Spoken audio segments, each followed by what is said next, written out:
Eukaryotic sales की बात करें तो आपकी जो यूकेरियोटिक सेल्स है ये आपकी प्रेजेंट होती है आपके एक्सेप्ट मोनेरा जो किंगडम है उसको छोड़ के और जो आपके किंगडम है लाइक प्रोटिस्टा की बात करें, प्लांट्स की बात करें, एनिमल्स की बात करें, फंजाई की बात करें, सभी एनिमल्स के अंदर, प्रोटिस्ट के अंदर, प्लांट के अंदर, फंजाई के अंदर जो सेल्स होती है वो कौन सी होती है? आपकी यूकैरियोटिक सेल्स प्रेजेंट होती है।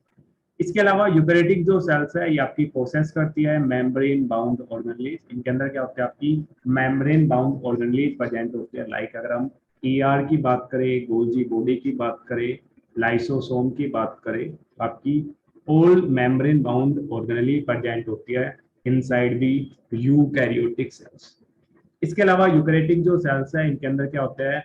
Variety of complex locomotory cytoskeleton structures क्या होते हैं? आपकी प्रेजेंट होते हैं। इनके अलावा अगर हम जेनेटिक मटेरियल्स की बात करें तो यूकैरियोटिक सेल्स के अंदर जो जेनेटिक मटेरियल है वो आपका ऑर्गेनाइज होता है इनटू दी क्रोमोसोम्स। क्रोमोसोम्स के अंदर क्या होता है? आपका ऑर्गेनाइज होता है जेनेटिक मटेरियल्स। बाइल जो ओल्ड यूकैरियोटिक सेल्स है वो कभी भी आपकी आइडेंटिकल्स नहीं होती। जैसे अगर हम डिफरेंस करें प्लांट और एनिमल सेल्स के बीच में, तो आपकी जो प्लांट सेल्स है वो आपकी प्रोसेस करती है सेल वॉल। प्लांट सेल्स के अंदर सेल वॉल प्रेजेंट होती है, प्लास्टिड प्रेजेंट होता है। इसके अलावा लार्ज सेंट्रल क्या होते हैं? आपके वैक्यूल्स प्रेजेंट होते हैं। और ये जो तीनों स्ट्रक्चर्स है सेल वॉल, प्लास्टिड और आपके वैक्यूल्स, ये आपके अब्सेंट होते हैं एनिमल सेल्स के अंदर। ऑन दी अदर हैंड बात करें तो एनिमल सेल्स के अंदर क्या प्रेजेंट होता है? आपके सेंट्रियोल्स प्रेजेंट होते हैं। और ये जो सेंट्रियोल्स है आपके अब्सेंट होते हैं almost in all plant cells. तो आपकी जो यूकैरियोटिक सेल्स है वो सभी आपकी आइडेंटिकल नहीं होती। प्लांट सेल्स के पास सेल वॉल, प्लास्टिड और वैक्यूल्स प्रेजेंट होते हैं जो आपकी एनिमल सेल्स में एब्सेंट होते हैं। वाइल एनिमल सेल्स की बात करें तो एनिमल सेल्स के अंदर आपके सेंट्रियोल्स प्रेजेंट होते हैं जो ऑलमोस्ट ऑल प्लांट सेल्स के अंदर क्या होते हैं? आपके एब्सेंट होते हैं। तो ये डिफरेंस आपको पता होना चाहिए, what is the difference between plant and animal cells. Next हम बात करें स्ट्रक्चर्स की बात करें तो लेफ्ट हैंड साइड में जो रिप्रेजेंटेशन है वो आपकी प्लांट सेल्स का डायग्राम है, वाइल राइट हैंड साइड में एनिमल सेल्स का डायग्राम है। तो जैसा कि अगर हम बात करें मेन डिफरेंस की बात करें तो आपकी जो प्लांट जो सेल्स है उसके अंदर क्या होते हैं? आपका सेंटर के अंदर क्या होता है? आपका एक लार्ज वैक्यूल्स प्रेजेंट होता है। ठीक है, तो लार्ज वैक्यूल्स क्या होते हैं? आपके प्रेजेंट होते हैं। इनके अलावा इनके अंदर क्या होते हैं? आपकी सेल वॉल क्या होती है? आपकी प्रेजेंट होती है। ठीक है, मेन दोनों में सिमिलरिटी क्या होती है? दोनों के अंदर क्या होता है? आपका न्यूक्लियस प्रेजेंट होता है। इसलिए हम क्या बोलते हैं प्लांट और जो एनिमल सेल्स है वो कैसी है? आपकी यूकैरियोटिक सेल्स है। इनके अंदर ट्रू न्यूक्लियस प्रेजेंट होता है। और ये जो न्यूक्लियस है ये आपका सराउंड होता है आपके न्यूक्लियर एनवलप से सराउंडेड होता है। और इस न्यूक्लियर एनवलप के अंदर क्या होता है? आपके बहुत सारे पोर प्रेजेंट होते हैं जिनको हम क्या बोलते हैं? न्यूक्लियर पोर बोलते हैं। न्यूक्लियर पोर के नाम से जानते हैं। तो इस न्यूक्लियर एनवलप के अंदर के आपके बहुत सारे पोर प्रेजेंट होते हैं और इन्हीं पोर को हम क्या बोलते हैं? न्यूक्लियर पोर बोलते हैं। फंक्शंस की बात करें तो ये जो न्यूक्लियर पोर है ये क्या करते हैं? आपके जो आरएनए है उनको क्या करता है? ट्रांसपोर्ट करने का काम करता है। जैसे कि अगर बात करें ट्रांसक्रिप्शन की बात करें, डेट मीन्स आपका जो आरएनए की जो सिंथेसिस होती है वो कहाँ पे होती है? इनसाइड दी न्यूक्लियर साइटोप्लाज्म होती है। After the formation of RNA, ये आरएनए क्या होता है? इन न्यूक्लियर पोर की हेल्प से कहां पे माइग्रेट करता है? आपके साइटोप्लाज्म के अंदर क्या करता है? आपका मूव करता है। बिकॉज जो ट्रांसलेशन जो साइट होती है वो कहां पे होता है? आपका ट्रांसलेशन आपके साइटोप्लाज्म के अंदर प्रेजेंट होता है। बिकॉज जो आपका राइबोसोम्स है या तो आपके ईआर से बाउंड होता है या फिर आपके फ्रीली टू साइटोप्लाज्म के अंदर प्रेजेंट होता है। और जो प्रोटीन सिंथेसिस में कौन हेल्प करता है? आपका राइबोसोम हेल्प करता है। आपकी दोनों जो सब यूनिट है वो आपके आरएनए के साथ बाइंड होते हैं। अगर मोर देन वन आपके क्या हो? आपके राइबोसोम अटैच हो इस एमआरएनए से तो उसको हम क्या बोलते हैं? पोलीसोम बोलते हैं, जो हमने प्रीवियस लेक्चर के अंदर देखा था। ठीक है, तो आपके जो राइबोसोम्स है वो क्या करते हैं? आपके प्रोटीन सिंथेसिस में हेल्प करते हैं। तो अब ये जो आपकी न्यूक्लियर पोर है, हमने फंक्शन देखा कि न्यूक्लियर पोर क्या करते हैं? आपके जो आरएनए है उनको क्या करते हैं? आपके सेल टू साइटोप्लाज्म और कुछ आपके जो मॉलिक्यूल्स उनको प्रोटीन्स है जिनको साइटोप्लाज्म से डीएनए में क्या करता है? आपके ट्रांसपोर्टेशन में हेल्प करता है। ठीक है, तो न्यूक्लियर पोर आपके प्रेजेंट होते हैं न्यूक्लियर एनवलप के अंदर। इसके अलावा जो न्यूक्लियस होता है इसका जो प्लाज्म होता है उसको हम क्या बोलते हैं? कैरियोप्लाज्म बोलते हैं। इनसाइड दी न्यूक्लियस जो आपका प्लाज्म प्रेजेंट होता है उसको हम क्या बोलते हैं, कैरियोप्लाज्म के नाम से जानते हैं। तो कैरियो वर्ड हमने पहले भी बताया था, जैसे यू कैरियोट्स की बात करें, प्रो कैरियोट्स की बात करें, तो कैरियो वर्ड हम किससे यूज करते हैं, न्यूक्लियस। तो न्यूक्लियस के इनसाइड जो प्लाज्म होता है उसको हम क्या बोलते हैं, कैरियोप्लाज्म बोलते हैं। इस कैरियोप्लाज्म के अंदर क्या होता है, आपकी दो चीज प्रेजेंट होती है। एक तो क्या प्रेजेंट होता है, आपका क्रोमेटीन प्रेजेंट होती है, ठीक है। एक तो आपकी क्रोमेटीन प्रेजेंट होती है और इस क्रोमेटीन के अंदर दो चीज प्रेजेंट होती है, एक आपका डीएनए प्लस क्या होती है, आपकी प्रोटीन प्रेजेंट होती है। वाइल सेकंड चीज की बात करें तो इस सेकंड जो चीज होती है कैरियोप्लाज्म, एक आपका लिटिल न्यूक्लियस होता है जिसको हम क्या बोलते हैं, आपका न्यूक्लियोलस के नाम से जानते हैं। किस नाम से जानते हैं, न्यूक्लियोलस के नाम से जानते हैं। इनसाइड दी कैरियोप्लाज्म आपकी दो चीज प्रेजेंट होती है, एक आपकी क्रोमेटिन और सेकंड न्यूक्लियोलस, और nucleolus also known as little nucleus. इसको हम लिटिल न्यूक्लियस के नाम से जानते हैं। अगर हम फंक्शंस की बात करें तो आपका ये जो लिटिल न्यूक्लियस है ये क्या करता है, आपके आरएनए उनको क्या करता है, सिंथेसाइज करने का काम करता है। तो आरएनए की जो सिंथेसिस होती है, राइबोसोमल जो आरएनए की सिंथेसिस होती है, अकर्स होती है इनसाइड द न्यूक्लियोलस। इसके अलावा अगर हम बात करें, आपका जो न्यूक्लियोलस है इसके सराउंडिंग में आपकी क्या होती है, आपकी एक्सटर्नल स्ट्रक्चर्स अराइज होती है जिनको हम क्या बोलते हैं, बोलते हैं, एंडोप्लाज्मिक रेटिकुलम बोलते हैं। बट अगर हम प्लांट सेल और एनिमल सेल्स के डिफरेंस की बात करें तो तीन डिफरेंस याद रखना कि आपकी जो प्लांट सेल्स है उसके अंदर आपका सेल वॉल प्रेजेंट होती है और आपके वैक्यूल्स प्रेजेंट होती है, और थर्ड चीज इनके अंदर क्या होता है, आपके क्लोरोप्लास्ट प्रेजेंट होते हैं। दैट मीन्स आपके प्लास्टिड प्रेजेंट होते हैं, ठीक है। डिफरेंट टाइप के प्लास्टिड है, ल्यूकोप्लास्टिड, क्लोरोप्लास्ट, जो हम डिटेल के अंदर वन बाय वन हम ऑर्गेनिटीज पढ़ेंगे तब हम डिटेल में डिस्कस करेंगे। But at the time of difference between plant cells animal cells आपको याद रखना है कि आपकी जो सेल वॉल है, प्लास्टिड है, vacuoles present only inside the plant cells, while आपके एनिमल सेल्स के अंदर ये तीनों जो स्ट्रक्चर्स है वो क्या होते हैं, आपकी अपसेंट होती है। इसके अलावा हम बात करें आपकी जो प्लांट जो सेल्स होती है उसके अंदर क्या होता है, आपकी जो मेन जो डिफरेंस होता है कि जो ओनली आपके प्लांट सेल्स के अंदर प्रेजेंट होता है, दैट इज सेंट्रियोल्स, जो आपके क्या करता है at the time of cell division, क्या करता है, आपके जो क्रोमोसोम्स है उनको ऑर्गेनाइज करने का काम करता है। तो सेल डिवीजन में क्या हेल्प करते हैं, आपके सेंट्रियोल्स जो आपकी ओनली प्रेजेंट होते हैं प्लांट सेल्स के अंदर। तो जो सेंट्रियोल्स, सॉरी एनिमल सेल्स के अंदर क्या होता है, आपके सेंट्रियोल्स प्रेजेंट होते हैं, जो आपके प्लांट सेल्स के अंदर क्या होते हैं, आपके अपसेंट होते हैं, ठीक है। तो दोनों स्ट्रक्चर्स आप डिटेल में देख लो कि कौन सी प्लांट सेल्स की है, कौन सी एनिमल सेल्स की है। अगर हम की डिफरेंस की बात करें तो आपकी जो एनिमल जो सेल्स है उसके अंदर क्या होती है, आपकी विलाई लाइक स्ट्रक्चर प्रेजेंट होती है जिनको हम क्या बोलते हैं, आपका विलाई बोलते हैं, ठीक है। तो इनके अंदर क्या होते हैं, एनिमल सेल्स के अंदर क्या होते हैं, आपकी माइक्रो विलाई प्रेजेंट होते हैं सेल्स के अंदर, एंटीरियर जो साइड होती है, ठीक है। तो अगर हम स्ट्रक्चर्स की देखेंगे तो आप एक सेल वॉल आपकी प्रेजेंट होती है प्लांट सेल्स के अंदर, वाइल विलाई की बात करें ये आपकी प्रेजेंट होती है एनिमल सेल्स के अंदर प्रेजेंट होती है। इसके अलावा एट द टाइम आप जब सेल की स्ट्रक्चर पढ़ते हैं तो आपको ईच एंड एवरी जो ऑर्गेनेल है आप इस डायग्राम में उसका एक मेन फंक्शन आपको पता होना चाहिए। जैसे अगर हम सेंट्रोल्स की बात करें तो सेंट्रोल्स का फंक्शन क्या होता है, helps in cell division. Cell division में क्या करती है, आपकी हेल्प करती है। कैसे हेल्प करती है, जो आपके जो क्रोमोसोम्स है उनको ऑर्गेनाइज करने का काम करती है। वाइल लाइसोसोम की बात करें तो लाइसोसोम को हम किस नाम से जानते हैं, सुसाइडल बैग के नाम से जानते हैं। सुसाइडल बैग के नाम से जानते हैं बिकॉज ये क्या कंटेन रखता है, आपके हाइड्रोलाइटिक एंजाइम कंटेन रखता है। और ये जो हाइड्रोलाइटिक एंजाइम है वो क्या करते हैं, इस सेल्स को ईट करने में क्या करते हैं, आपके हेल्प करते हैं, किल करने में हेल्प करते हैं। तो ये जो हाइड्रोलाइटिक एंजाइम है, ओल टाइप के हाइड्रोलाइटिक एंजाइम होते हैं, आपके कार्बोहाइड्रेट, प्रोटीन, लिपिड सभी को हाइड्रोलाइज करने वाले क्या होते हैं, आपके एंजाइम्स प्रेजेंट होते हैं इनसाइड द लाइसोसोम्स। जैसे ही कोई डेंजर साइंस होता है तो ये सेल्स अपने आप को क्या करते हैं, सिग्नल देती है।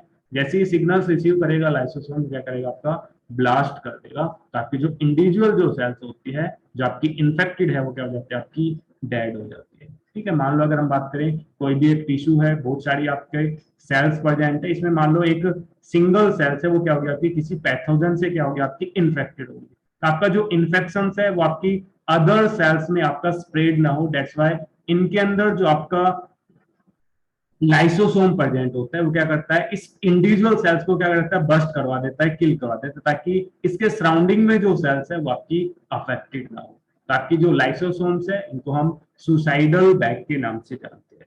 वाइल राइबोसोम्स की बात करें तो राइबोसोम्स को हम मेनली किसके नाम से जानते हैं, प्रोटीन फैक्ट्री के नाम से जानते हैं, बिकॉज आपकी जो प्रोटीन जो सिंथेसिस है, ट्रांसलेशन है, उसमें कौन हेल्प करता है, राइबोसोम हेल्प करता है।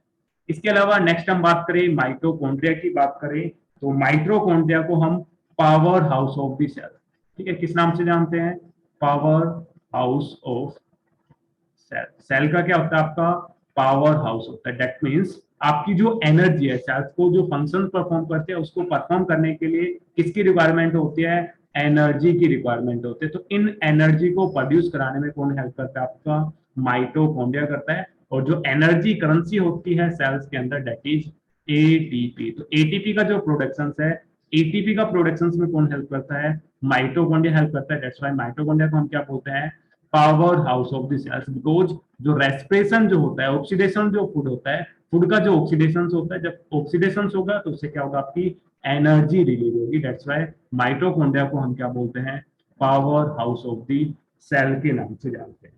इसके अलावा हम बात करें आपकी एंडोप्लाज्मिक रेटिकुलम की बात करें तो दो टाइप की एंडोप्लाज्मिक रेटिकुलम है, एक है आपकी स्मूथ एंडोप्लाज्मिक रेटिकुलम और एक है आपकी रफ एंडोप्लाज्मिक रेटिकुलम। तो अगर हम दोनों में डिफरेंस की बात करें तो रफ जो एंडोप्लाज्मिक रेटिकुलम है, इनके सरफेस पे क्या प्रेजेंट होता है, आपका राइबोसोम प्रेजेंट होता है। Due to presence of ribosomes इनकी जो अपीयरेंस है वो क्या होती है, आपकी रफ होती है। दैट्स व्हाई इनको हम क्या बोलते हैं, रफ एंडोप्लाज्मिक रेटिकुलम बोल रहे हैं।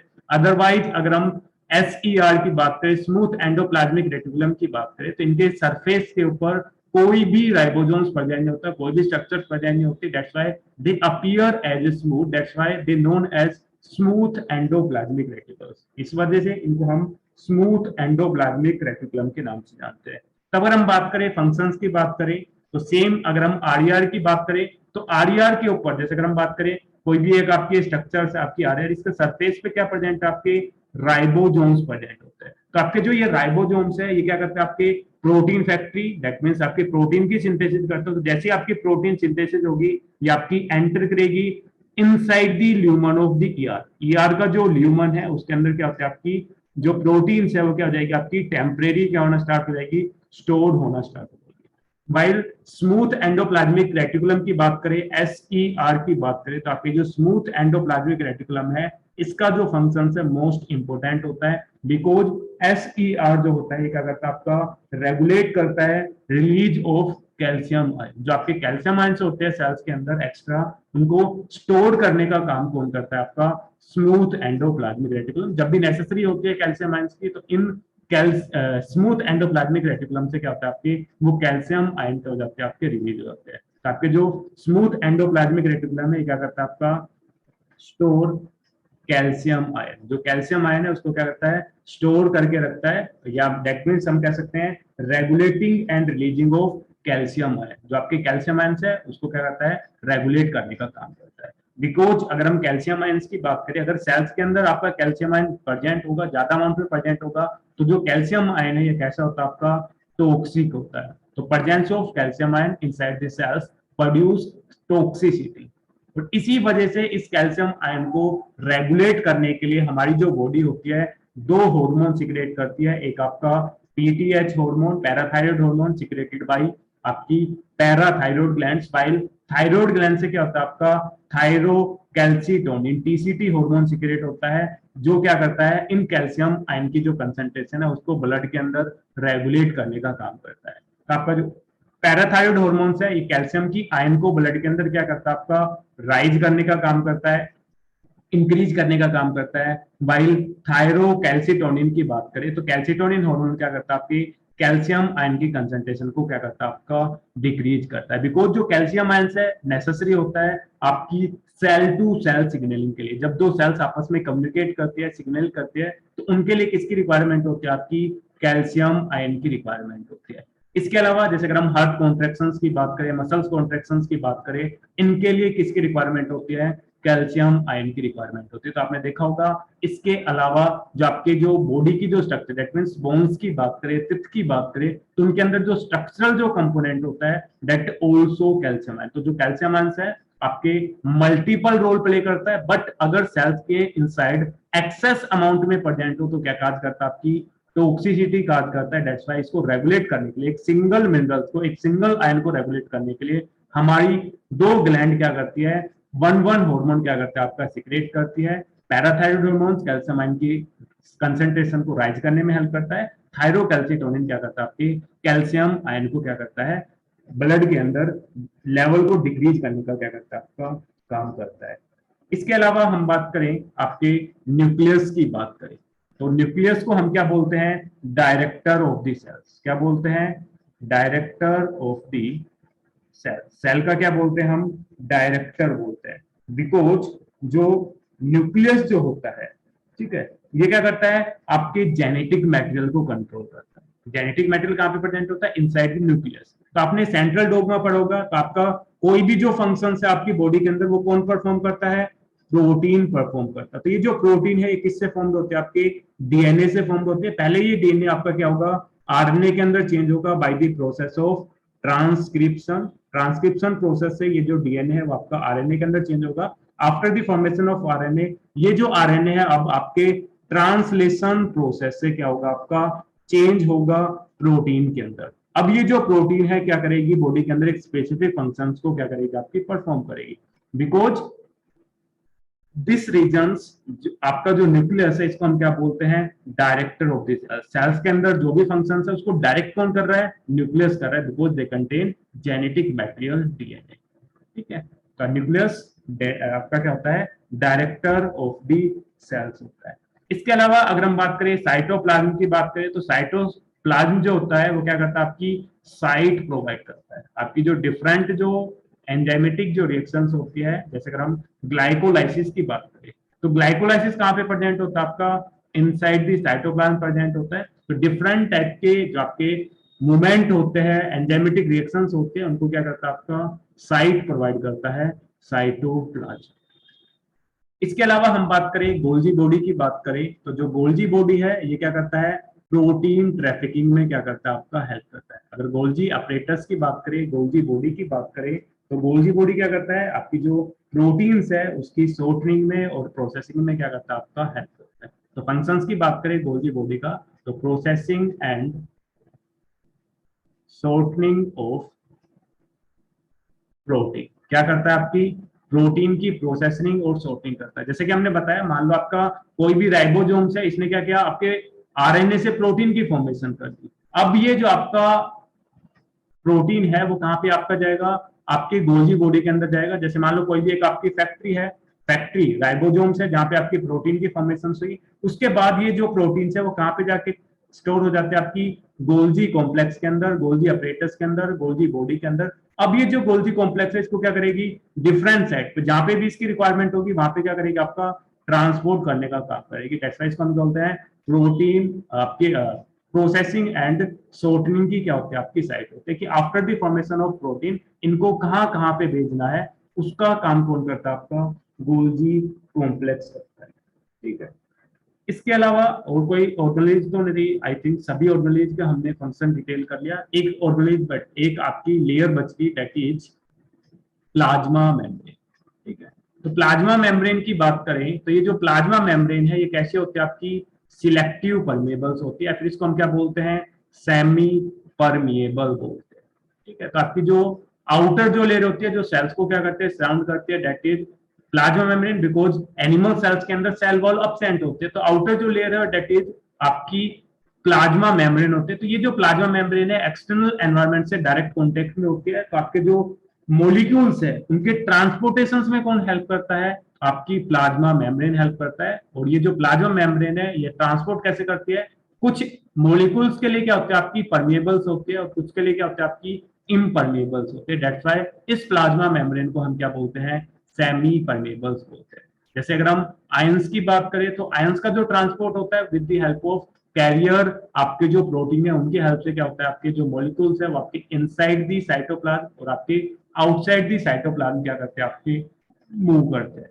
ठीक है, तो आपके ट्रांसपोर्टेशन में कौन हेल्प करता है? आपका प्लाज्मा मेम्ब्रेन हेल्प करता है। इसके अलावा इन प्लाज्मा मेम्ब्रेन के सराउंडिंग में एक और लेयर प्रेजेंट होते हैं जिनको हम ग्लाइकोकैलिक्स के नाम से जानते हैं। और जो ग्लाइकोकैलिक्स है इसका फंक्शंस क्या होता है? आपके सेल टू सेल इंटरेक्शंस में और सेल रिकॉग्निशंस में क्या करते हैं? आपकी हेल्प करते हैं। सेल रिकॉग्निशंस में कैसे? जैसे हम बात करें, अगर हम डिफरेंट सेल्स की बात करें, मान लो आपको कोई भी सेल्स दे दी जाए, आपको डिफरेंट सेल दे दी, मान लो आपको 4 सेल दी है, ए बी सी डी, और आपसे पूछा जाए कि कौन सी सेल से आपकी ए सेल कौन सी सेल है, बी कौन सी है, सी कौन सी है, डी कौन सी है, तो आप स्ट्रक्चर से तो आप बता नहीं सकते। अगर मान लो कुछ सेल्स है जिनकी सिमिलर स्ट्रक्चर प्रेजेंट हो, तो आपसे पूछा जाए कि आपकी मसल सेल्स है, नर्व सेल्स है, आपकी आरबीसी सेल्स है, प्लेटलेट्स है, किस टाइप की ये सेल्स है, तो उसके लिए क्या होता है, इन सेल के सरफेस पे क्या होता है, डिफरेंट टाइप के ग्लाइकोकैलिक्स प्रेजेंट होते हैं, जिनको हम क्या बोलते हैं, सी डी बोलते हैं, क्लस्टर ऑफ डिफरेंशिएशन। आपके लेवल पे नहीं है, बट आप इतना याद रखो कि आपके सेल के सरफेस पे ग्लाइकोकैलिक्स होते हैं जो सेल टू सेल रिकॉग्निशन में क्या करते हैं, आपकी हेल्प करते हैं। इसके अलावा इसमें एक चीज मेन आपको याद रखनी है कि आपकी कौन कौन सी ऑर्गेनेली है जो आपकी क्या होती है, डबल मेम्ब्रेन होती है। ठीक है, तो इसको समझने के लिए आपको, इनके टर्म को समझने के लिए आपको एक चार्ट समझना पड़ेगा कि बाकी सेल वॉल, साइटोप्लाज्म, प्रोटोप्लाज्म क्या होता है, आपका प्रोटोप्लास्ट क्या होता है।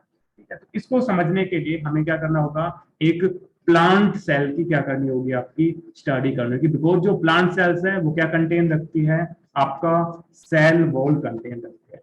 तो आपकी जो प्लांट सेल्स है इसके अंदर क्या होता है, एक आपकी सेल वॉल प्रेजेंट होती है। ठीक है, तो एक तो इसके अंदर क्या होती है, आपकी सेल वॉल प्रेजेंट होती है।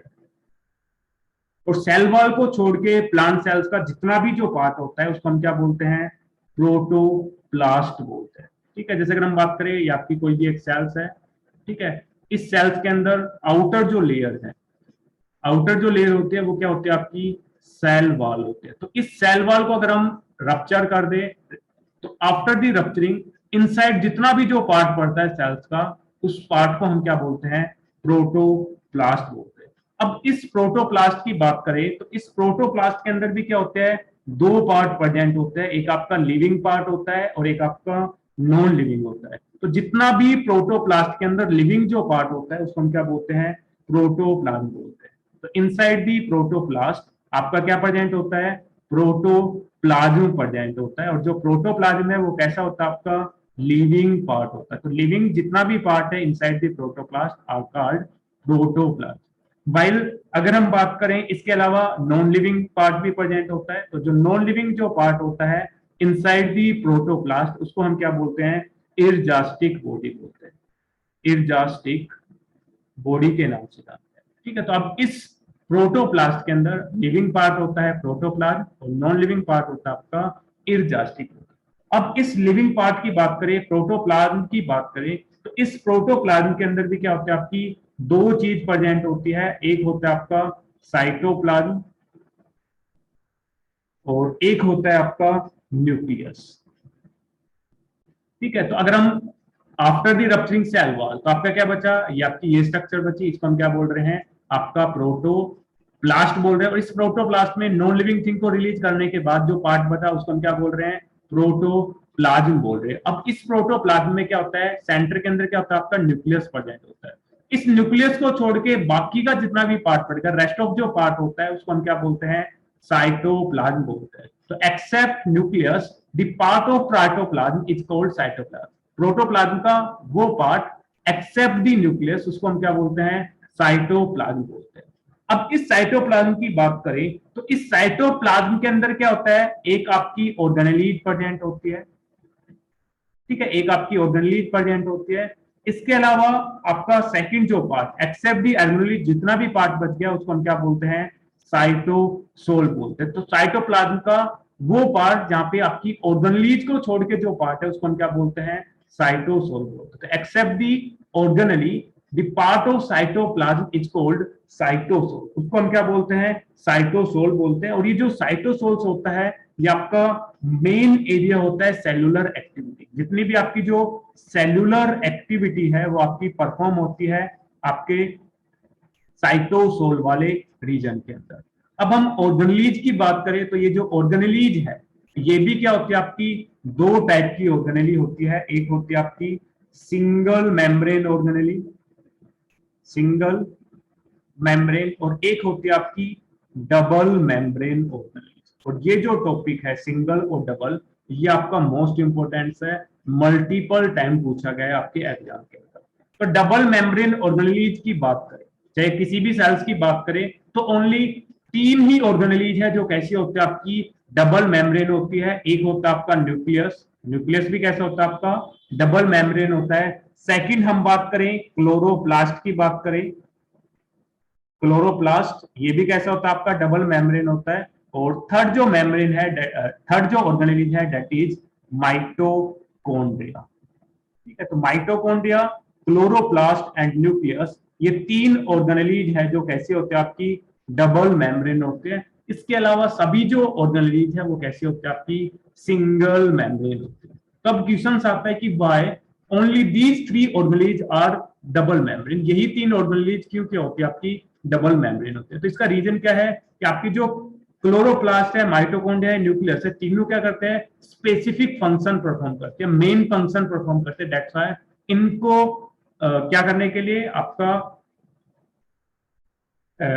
सेफ रखने के लिए क्या होता है, आपको एक्स्ट्रा आपके प्रोटेक्शंस की रिक्वायरमेंट होती है। That's why these three organelles are double membrane. जैसे अगर हम बात करें आपका कोई भी एक वीआईपी पर्सन है तो उसकी जो जान है वो आपकी मोस्ट इंपोर्टेंट होती है। जैसे अगर हम बात करें देश के प्रधानमंत्री की बात करें तो देश के लिए बहुत इंपॉर्टेंट है, वीआईपी पर्सन है तो उसको प्रोटेक्शन के लिए उसके पास बहुत सारे क्या होते हैं आपके गार्ड्स होते हैं, ठीक है, कमांडोज होते हैं, क्योंकि वो मेन फंक्शन परफॉर्म कर रहा है देश का वीआईपी पर्सन। अगर बात करूं मेरी बात करूं तो मेरे को कुछ किसी भी गार्ड की रिक्वायरमेंट नहीं होता है। तो अगर हम बात करें जो न्यूक्लियस है, माइटोकॉन्ड्रिया, क्लोरोप्लास्ट, सेल के इनसाइड क्या करते हैं इंपोर्टेंट रोल प्ले करते हैं। जैसे अगर हम न्यूक्लियस की बात करें तो आपका जेनेटिक मटेरियल कंट्रोल कंटेन रखता है, सेल्स का डायरेक्टर है, जितनी भी एक्टिविटी है उसको रेगुलेट कौन कर रहा है, न्यूक्लियस कर रहा है। दैट्स व्हाई इसको एक्स्ट्रा प्रोटेक्शन की रिक्वायरमेंट होती है। दैट्स व्हाई जो न्यूक्लियस है वो कैसा होता है आपका डबल मेम्ब्रेन होता है। वाइल माइटोकॉन्ड्रिया की बात करें तो सेल्स के अंदर जो एनर्जी है, एटीपी जो प्रोडक्शन हो रहा है, रेस्पिरेशन जो हो रहा है, वो कहां पे हो रहा है, इनसाइड दी माइटोकॉन्ड्रिया हो रहा है। दैट्स व्हाई माइटोकॉन्ड्रिया कैसा होता है आपका डबल मेम्ब्रेन होता है। इसके अलावा प्लांट सेल्स की बात करें तो प्लांट सेल्स के अंदर जो फोटोसिंथेसिस है, फोटोसिंथेसिस से क्या होता है आपका फूड सिंथेसाइज होता है। तो प्लांट सेल्स के अंदर मेन इंपोर्टेंट रोल प्ले कर रहा है, फोटोसिंथेसिस में हेल्प कर रहा है। दैट्स व्हाई जो क्लोरोप्लास्ट है ये भी कैसा होता है आपका डबल मेम्ब्रेन है। तो ओनली थ्री जो मेम्ब्रेन है वो आपकी डबल मेम्ब्रेन होती है, न्यूक्लियस, माइटोकॉन्ड्रिया एंड क्लोरोप्लास्ट। ठीक है, इसके अलावा रेस्ट ऑफ जितनी भी ऑर्गेनेलिज है वो सभी कैसी आपकी सिंगल मेम्ब्रेन है। तो आपको याद रखना what is difference between protoplasm and protoplast and protoplasm, what is difference between cytoplasm and cytosol। तो cytosol cytoplasm का पार्ट है except of the organelles, while protoplasm protoplast का पार्ट है एक्सेप्ट नॉन लिविंग पार्ट। ठीक है, तो ये आपका डिफरेंस आपको बताना चाहिए आपके प्रोटोप्लास्ट, प्रोटोप्लाज्म, साइटोप्लाज्म और आपके साइटोसोल्स के अंदर। इसके अलावा अगर हम बात करें आपके न्यूक्लियस की बात करें तो न्यूक्लियस के इनसाइड जो प्लाज्म होता है उसको हम क्या बोलते हैं, न्यूक्लियोप्लाज्म बोलते हैं, या फिर इसी को हम क्या बोलते हैं कैरियोप्लाज्म के नाम से जानते हैं। तो inside the plasm, the plasm present inside the nucleus is called nucleoplasm और उसको हम कैरियोप्लाज्म के नाम से जानते हैं। ठीक है, तो ये थे आपकी यूकैरियोटिक सेल्स।